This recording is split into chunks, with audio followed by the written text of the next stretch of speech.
Want to know anything and everything related to pets? You're in the right place. Join us as we talk to pet industry experts about pet fitness and health, pet travel, foods and recipes, pet horoscopes, and much, much more. This episode is brought to you by Fido Fitness and Play, the pet industry's leader in pet transportation. This is Everything Pets with your host, Ed Walden. Hello, pet and animal lovers. Welcome to another episode of the Everything Pets podcast. I am your host, Ed Walden, podcasting from Washington, D.C. in the Fido Fitness and Play Power Center. I am so happy you decided to join me as we explore pet nutrition and why it's important that we provide the best nutrition for our pets as possible. As we all know, if we provide the best nutrition for our pets and animals, they will more than likely live a long, healthy life. Today, we'll hear from pet nutrition expert Dr. Evelyn Cass. Woo! Yeah. And Dr. Cass is going to share with us her knowledge on proper pet nutrition and what we can do to ensure that our pets live a long, healthy life through proper nutrition. Dr. Cass has over 30 years of experience in all aspects of traditional veterinary medicine. Dr. Cass's true passion can be found in holistic medicine through incorporating nutrition, herbs, and lifestyle modifications. She's been featured in Reader's Digest and on Chewy.com. Dr. Cass has been a special guest on a host of shows and podcasts. So she's really a big deal when it comes to animal nutrition. I'm so ready to hear from Dr. Cass, and I know that you are too. But before we do, let's enjoy a little laughter before we bring on Dr. Cass. Why are fish so good at watching their weight? Because they have lots of scales. Hi pet parents, Zoe Dove here, and I want to tell you about our friends at Fido Fitness and Play, North America's #1 pet transportation service. Fido Fitness and Play has been safely transporting pets since 2008 in clean, temperature-controlled vehicles, reliably and on time.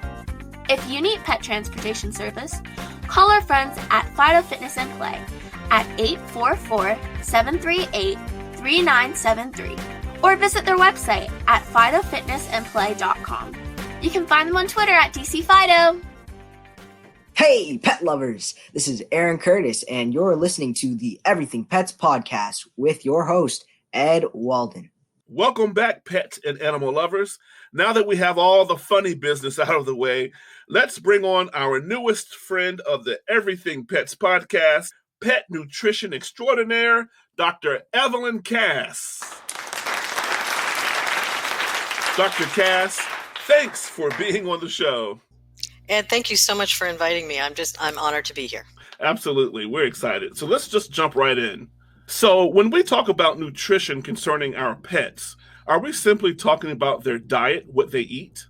Well, that's certainly the first part, of course. We want to make sure that what goes in to their bodies is supporting the body's function and structures, but it certainly includes treats and snacks and anything else that they might be getting into. Got you. Now, do you consider hydration, like drinking water, is that a part of a pet's nutrition? Absolutely, yes, and that comes into part of the issue that we see with the dry foods. Particularly in cats. Cats are desert creatures. They don't have the normal thirst response, and they don't drink enough water to overcome that dry food. So there's a real issue with cats and dry food. So that leads to my next question. Should we provide regular tap water for our pets or spring water or purified water?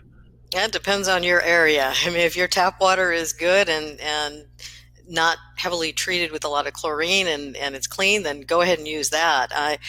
Everybody's got different water and you can say, okay, I can get spring water in a bottle, but of course the plastics have their own issues. So there's not a set answer for that. Wow. Sorry. Okay, I was hoping I'd get lucky on that. Okay, so let's get back to the basics then. Why is proper nutrition important? Well, as Hippocrates said, he says it as all disease begins in the gut. I prefer to think all health begins in the gut, because I'd rather just start from the healthy animal and not have to deal with the disease. But really, everything that goes into our gut affects the microbiome. It affects the lining of the gut. And 70 to 80% of our immune system lines our entire gut. That means that, if there's damage there, whether it's to the microbiome, which is our first line of defense, or the actual cell lining, we put the body at risk for all kinds of autoimmune diseases, allergies, even cancer. So everything that goes in affects the body in some way. And I think that's where we really need to start. Oh, okay. So could you kind of break that down for me exactly when you mentioned microbiome? What exactly is that for our listeners? So the microbiome is that collection of bacteria, fungi, protozoa, even viruses that live in our intestinal tract. And really, we have microbiome everywhere in our body, but the gut microbiome is the one that we hear the most about. Those organisms are absolutely essential for our life, for function. They produce hormones, they produce vitamins, they help digest our foods, they help to support the gut lining. They are absolutely critical, and when they get out of balance, it will see disease. Okay. So how can a pet parent determine if they're providing a proper diet for their pet, whether it's a dog or cat or snake or goat or eagle? That's a fantastic question. And one of the things that I really focus on, I have a course for our pets. It doesn't go into the birds and some of the other things that you mentioned, but in terms of for our pets, it's the great debate, raw versus kibble, where I'm talking about raw and kibble, but I'm also talking about a species appropriate diet, which is really critical. And I look at the anatomy and the physiology of the animal and say, what should they be eating? What is their body designed to be eating? That's where we have to start. Wow. Okay. Because that kind of segues right into my next question, because I was going to ask you, do nutritional needs, do they vary from species to species and even from breed to breed? Definitely species to species. And I would say that, yes, there are some variations breed to breed. But, if we look at, and just to compare, let's go at opposite ends of the spectrum here. If we look at a cat and maybe a horse, that cat's mouth has all sharp teeth. There's nothing for grinding. There's nothing designed for any kind of plant material at all. There's no amylase, which is the enzyme to digest carbohydrates, in that cat's mouth. So they're designed to eat just meat, and they'll get a little bit of plant from inside the digestive tract of the animal, or sometimes they'll grab some herbs that they know they need. But that horse has all grinding teeth. There is nothing for catching and killing prey. There's nothing that says that they should be eating any kind of animal product at all. They're going to get some insects. So nothing is exclusive, but we look, even if we just look at that mouth, and they also have amylase in their saliva like we do to help digest carbohydrates in the plant material. So just starting at the mouth, we can get a really good idea of what types of food should be going in. So the pet or the animal's teeth are kind of indicatory as to the type of food they should be eating? Absolutely. Yes. I mean, what an animal can eat is what they should eat. It's going to be really hard for that horse to go out and kill, catch and kill a prey, right? They're just not designed for it. But our dogs and cats are certainly designed, and cats really clearly with their claws to grab on and then also to catch with their mouth. But dogs are designed also to just grab with their mouth, and those long canines are there to get a good hold of the meat so that they can tear. Again, the dogs have a few grinding teeth, but they don't grind their food. They just swallow it whole. That's how they're designed.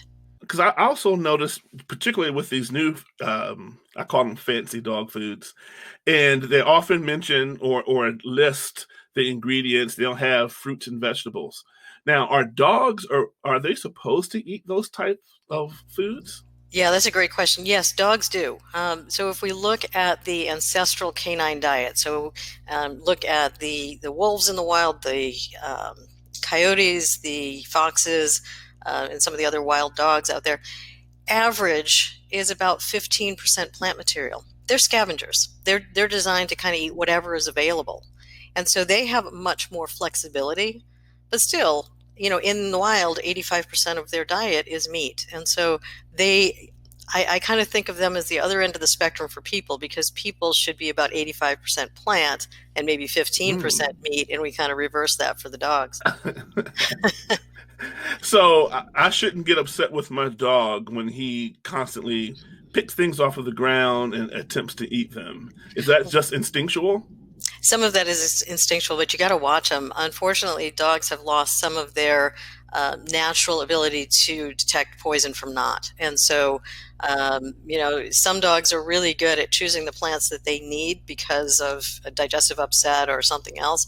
But sometimes they don't choose the right plants, and dogs do get poisoned by mushrooms and various plants. So we need to be aware what's in the yard and what they're grabbing Right. for.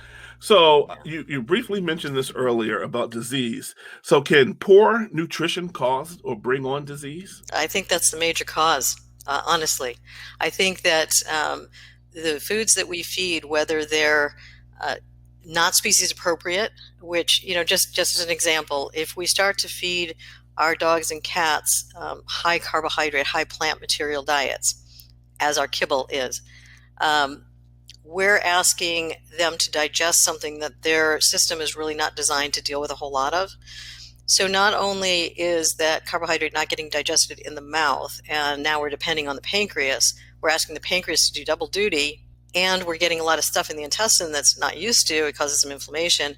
But as the pancreas turns all that carbohydrate into sugar, again, we're getting that major sugar rush, asking the pancreas again to produce insulin. So now the pancreas is getting hit twice, the intestine's getting hit. Now, we're looking at insulin resistance, diabetes, obesity, intestinal disease like inflammatory bowel disease, food intolerances, dysbiosis, again, that change in the gut microbiome that can lead to hormonal imbalances. And, the list kind of goes on as you go down that road. It's incredible how much diet affects us. Wow.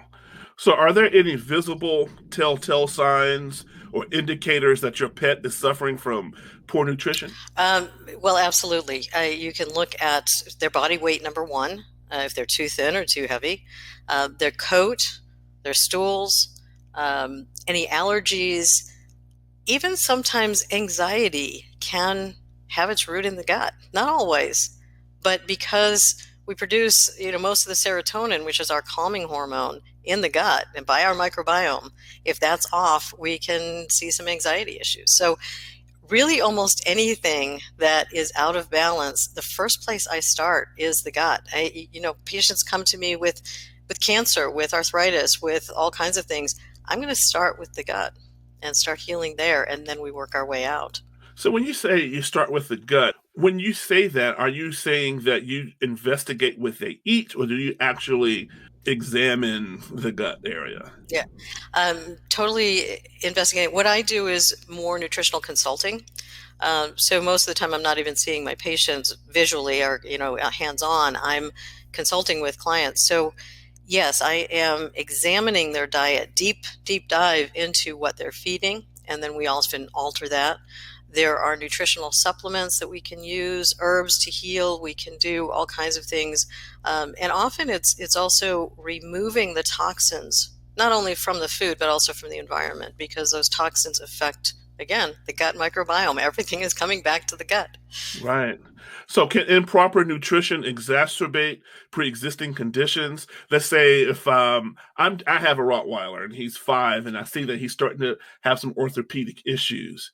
Could that be food related, or is it something that is just his lot in life because he's a large breed dog? No, it's absolutely food related. Any kind of arthritis is an inflammatory condition. Inflammation starts in the gut. So if we can calm everything down there, calm that immune system. Remember I said 70 to 80% of the gut lining, or 70 to 80% of our immune system is in the gut. When that gets flared up, when that gets ticked off, let's just say that, it's not just the gut that's going to be inflamed. It's sending messages to the whole body. It's kind of like, the guard, the border guard. when the border guard of a country is constantly being bombarded, it is sending messages back home to say, hey, we've got invaders here. We need help. You need to start, raise our alarm level to level orange or something, because we've got issues here. I see. So could things, let's say pre-existing conditions, could they be reversed or cured through food? Yes, absolutely. I mean, this all started with me. I had my own health challenges, and in a span of 12 months, I was diagnosed with 2 autoimmune diseases and cancer. Wow. One of those autoimmune diseases was my thyroid. I had Hashimoto's, and my antibody levels were through the roof. The ultrasound said there was no functional thyroid tissue left. It had all been invaded with inflammatory cells. And I went on a journey. It was a lot of learning. It was a long journey, but I am completely off of thyroid medication. Great. I have absolutely no signs of thyroid disease, and my thyroid levels are absolutely normal, even though back then it didn't look like that would ever recover. So, and I did the same with my cat. She had severe inflammatory bowel disease and pancreatitis. Again, this was part of my journey of learning. I took her off the kibble. I put her on a much more species-appropriate diet and a lot of herbs, a lot of supplements. She's 17 years old now. This was, 6 or 7 years ago. She's 17 years old and eating great, and hasn't had another issue since. So, absolutely. Great. Now, can poor nutrition, I think you briefly mentioned this, could it affect a pet's temperament? Could it make a pet aggressive? I think aggression is probably an issue. I actually did an interview with a trainer not that long ago, and what she has noticed is that when the gut microbiome is off or the food is off, some of these dogs just can't pay attention. They almost have these OCD behaviors, or they just can't seem to focus. A little ADD, I don't know. And she'll change the diet if the owners are willing. She'll change the diet, and they definitely improve. So, we got that directly from the trainer who's working with these dogs. Okay. So if you notice your pet's coat looks dry, pet dander, is that a direct indication of poor nutrition, or could it be environmental related as well? It could be a lot of things. I would certainly start with nutrition, but there's hormonal diseases. Thyroid, Cushing's disease, even diabetes can cause some changes in the coat. So if it's a sudden change, then you probably want to see your veterinarian and get some tests done and see what's going on. But it could be allergies. It could be, it might be that you need more omega-3 fatty acids in there. It may be something really simple. Even zinc deficiency, all kinds of nutritional things can cause changes in the skin. But we need to get a good health assessment as well. I see. Grain versus grain-free diets. That's the big conversation in the pet store, the pet food store. Which is better, grain versus grain-free? So let me put it this way. I don't think that your Rottweiler would spend a whole lot of time grazing in a cornfield or a soybean field, right? Okay. Not species appropriate.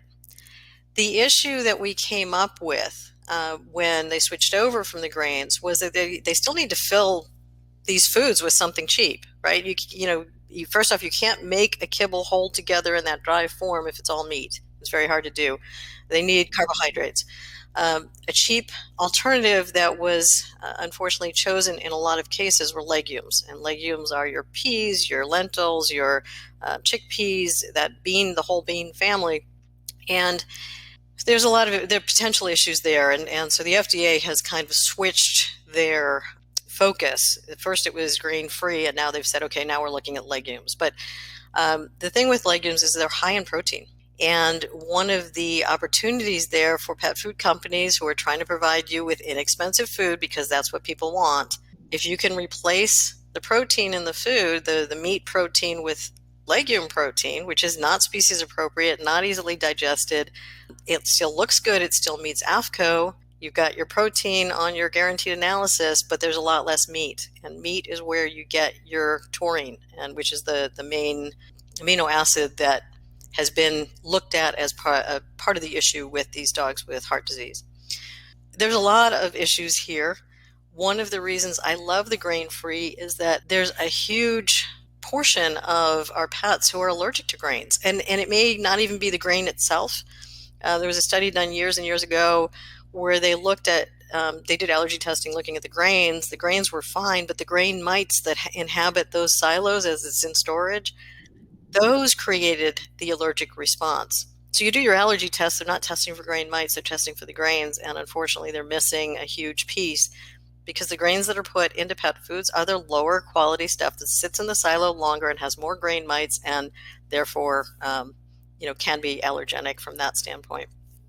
So yeah, it's a huge can of worms. Not an easy answer, not an easy solution for the dry pet food companies.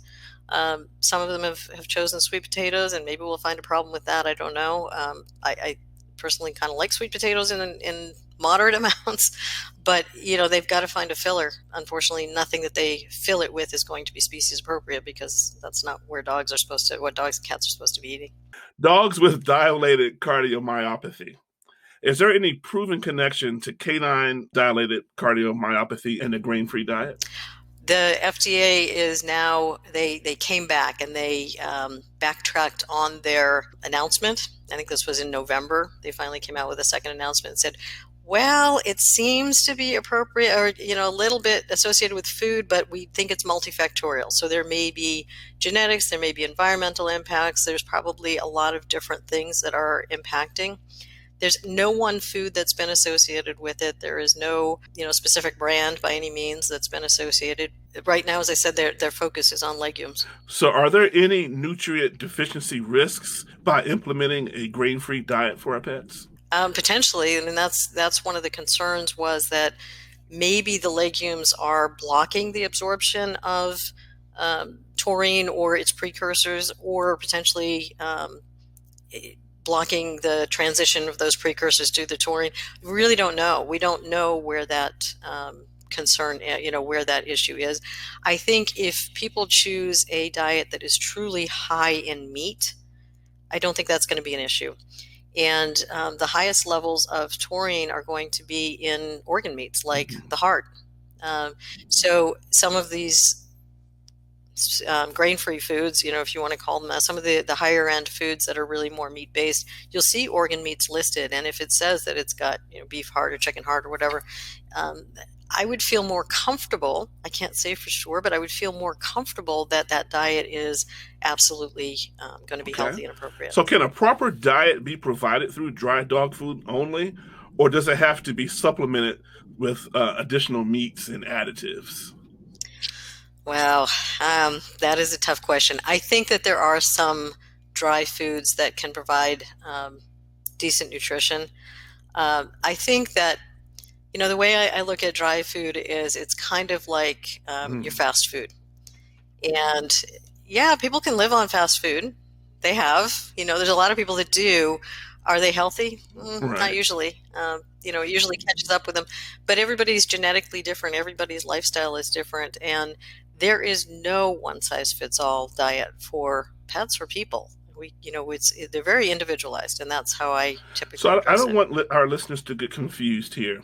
So when we talk about dry foods and its pros and cons, what's your take on canned food? Because it can almost be misconstrued that canned food is healthier than dry food. Sometimes it is and sometimes it isn't. There's such a huge variety of canned foods, and the same with the dry. I don't think that we can look at a class and say it's good or bad. I think we have to look at individual diets.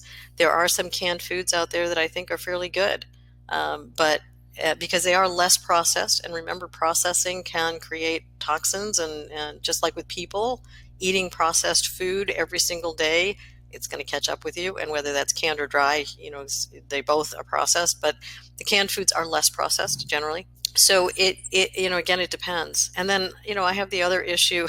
I'm always looking at environmental impact as well. And I think about all the cans that end up in the landfill or in recycling. So, so we have to kind of look at that end as well. I think there's a lot to look at. Dr. Cass, you have given our listening audience a lot to chew on. We'd love to have you back on the show to answer listener questions someday soon. Now, if our listeners wanted to reach out to you, how could they? The best way is to go to my website, is petnutritiondoctor.com.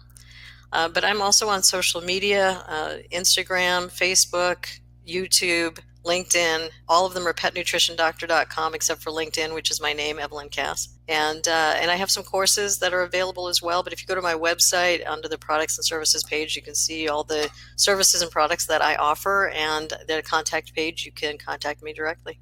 So a pet parent could contact you and you would be able to create a diet for their pet? I do diet formulations. They're individualized for each pet. So typically these are pets that have significant health issues and there is not something commercially available.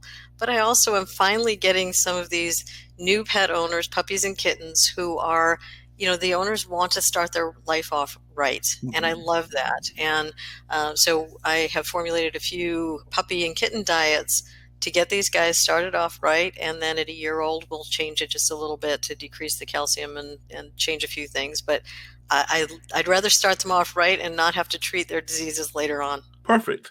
Well, we're going to leave it there, Dr. Cass. And thanks again for being on the Everything Pets podcast. And again, we'd love to have you back on to answer listener questions. Is that possible? I would love that. That would be a lot of fun. Perfect. Well, thank you, Dr. Cass. Thank you so much, Ed. Appreciate it. I really appreciate being here. That's Dr. Evelyn Cass, everybody. All right, Everything Pets podcast family. I've learned a lot today, and I'm motivated to improve my pet's nutrition, and I hope that you're motivated and will do the same. It looks like my time is running out for this episode, but I want to give a special thanks to our engineer behind the glass, Tori Betts, for making this possible. Yeah!